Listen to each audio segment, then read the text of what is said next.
Hi! In this additional material video, Professor David Bresch will explain the difference between deterministic and probabilistic modeling. Yeah, when we talk about natural catastrophe modeling, that's an extremely fuzzy thing. I often say, as soon as you take back of an envelope and put a number down, that's a model. It starts even earlier. When I talk about risk, I try to build a shared mental model with the audience to say, think about hurricanes, think about people on the ground, think about how they might react to it. That's already a model of how a hurricane hits an exposed coastal population. And now what you do in modeling is basically just making that more rigorous. Instead of saying, think about a hurricane, you put down a footprint on a hurricane, on a map.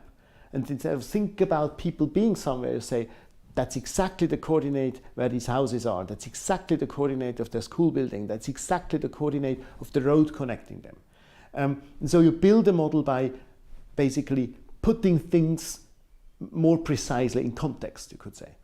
And so you can use these models in a deterministic sense, that you could use them as they're often used, for example, in warning application, that you would take a projected path of a hurricane, put it in such a model and say, aha, if the storm comes along that way, these are the people that will be affected, and that's how strongly they will be affected.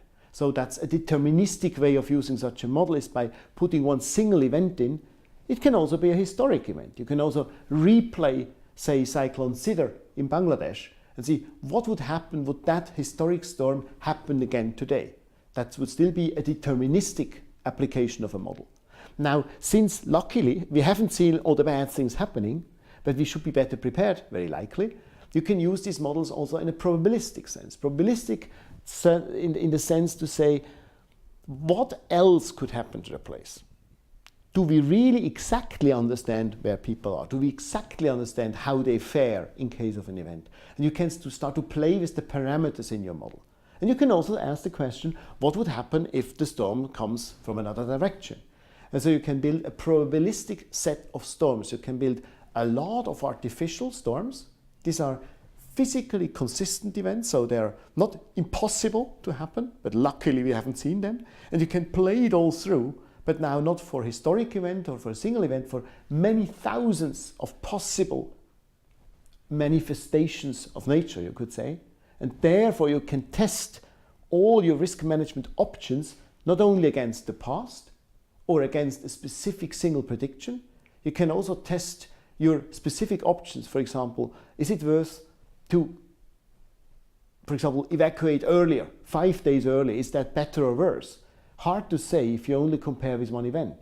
But in such a model you can play through all the thousands of possible storms that could hit that coastal stretch. And you probably would learn, aha, if you're able to warn a day earlier, we can save so many more lives. And so you can use these probabilistic models to, in essence, play through many kind of possible future outcomes, and therefore you have an ability to play through your options, and therefore you have an options to get better at understanding your options, and ultimately it can help you in decision making in a sense, should I now really implement that option or not? Because I would know cost and benefit much better that way. In order to illustrate the difference between a deterministic and a probabilistic model, the easiest way is to look at the situation in the North Indian Ocean, where you have only few storms recorded in consistent way in the past. These few red lines there. And that's good enough to get a first impression. It's good enough to figure where there might be people at risk, but it's not good enough to do a proper modeling of risk in a higher spatial and temporal resolution. And that's why when you then build a probabilistic model, you try to generate artificial storms that are physically consistent. And these are all these black spaghettis or dark blue spaghettis, which fill all the gaps.